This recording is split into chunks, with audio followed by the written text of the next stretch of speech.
become aware of your limited scope, what you are basing your possibilities on, what's available to you, that you're basing it on a very limited scope of what you've already experienced. And the world is much bigger than that. The availability for experience is much bigger than that. Just because you haven't experienced it yet doesn't mean that one, it doesn't exist, and two, that it's not available for you. So you have to recognize and become aware that you have a limited frame of reference. And you have to break free of that by setting a new destination. Okay? Setting a new destination. This is about claiming what you truly desire, even if you don't think it's possible for yourself. You need to decide differently and choose differently where you're going. Hold a new standard for yourself. And you will come up against your past. You will think that things are not possible for you based on your past experience. And yet you need to claim what you truly desire and not back down or away from that.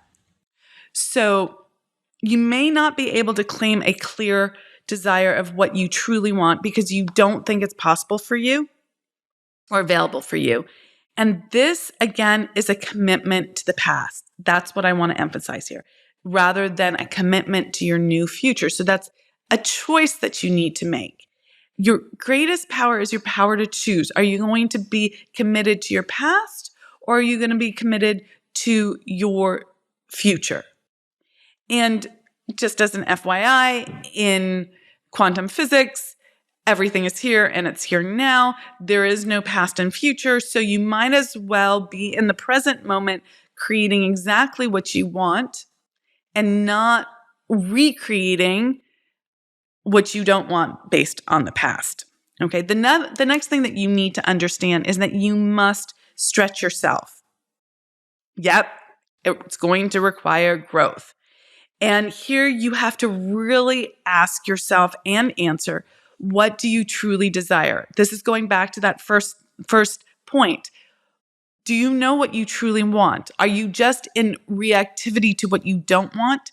That's a place to start for sure, but you must take it a step further and translate that into what you truly want. So if you keep saying, I wish Aunt Jo wouldn't dig into me and criticize me, that's a reaction against. What if you turn that into what you truly wanted?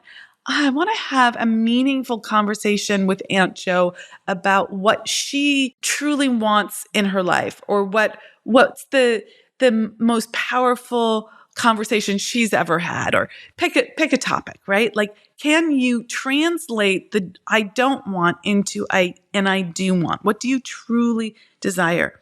Not what you think is available to you based on the past. So in that example, the past says Aunt Jo would never be interested in having a conversation like that.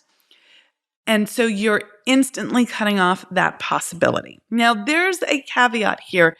You don't want to be in wishful thinking or hoping that someone changes who they're being. Trust people when they show you who they are, and allow for the possibility of change. This means that you can state what you want, but you cannot be attached, thus disappointed, if it doesn't show up that way. That is setting yourself up for failure and disappointment and challenge. So you need to get really clear about what you desire.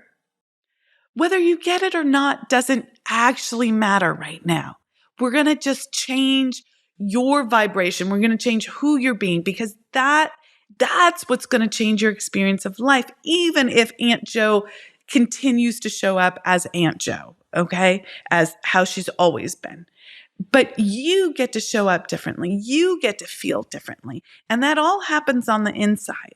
That's all about taking control of your internal experience, taking control of who you're being, taking control of how you're experiencing the world and not being a victim, things happening to you, but being someone who creates her own experiences. So you have to get clear about what you truly want. Claim that. Really see it. Really feel it. Let go of any story that interferes with it and imagine it. Step into it. Be it. And then once you're in it, once you're being it, once you're truly experiencing it in your imagination, and there's no niggle there, no conflict, internal conflict, be grateful for that. That will light you up. It will change your energy. It will amplify your energy. It will change your vibration. And this is gratitude in advance.